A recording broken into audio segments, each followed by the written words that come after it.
এলিটন, তুই এ কি ডায়লগ দিলি? আজকে সারাদিন আমি টিকটক ফেসবুক চালাচ্ছি, ওই যে তুই একটা ডায়লগ দিলি না, বৃষ্টি পড়েছিল নাকি, এই ডায়লগের জন্য সারাদিন ভাই তোর কি কবে লুঙ্গি ভরে রাত্রি বেরিয়ে গেছি, মানে সারাদিন শুধু শুধু পাগল হয়ে গেছি। তুই একটু দে দিন ভাই, তোর মুখ যে শুনি।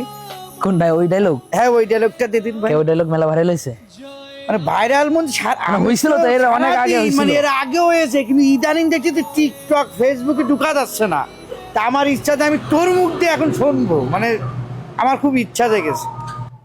বৃষ্টি পড়েছিল তোমার গায়ে, ভিজেছিলাম আমি। শুকনো ছিল তোমার চোখ, কেঁদেছিলাম আমি। দামি খাবার আর মানুষের স্বাদ নিতে যখন ব্যস্ত ছিলে তুমি, নিজেরই চোখের বিষাক্ত পানিতে তখন ভিজতেছিলাম আমি। খোঁজ নেওনি তুমি, ফিরে দেখোনি তুমি, একটাবারও ভাবনি কেমন আছি আমি। ভাইরাল হবে না? তুই যা কইস তাই ভাইরাল। এখন চিন্তা করতেছিস যে আমার লুঙ্গি ভরা সবার তোর এইটাও ভাইরাল ট্রেন্ডিং কাপাবে।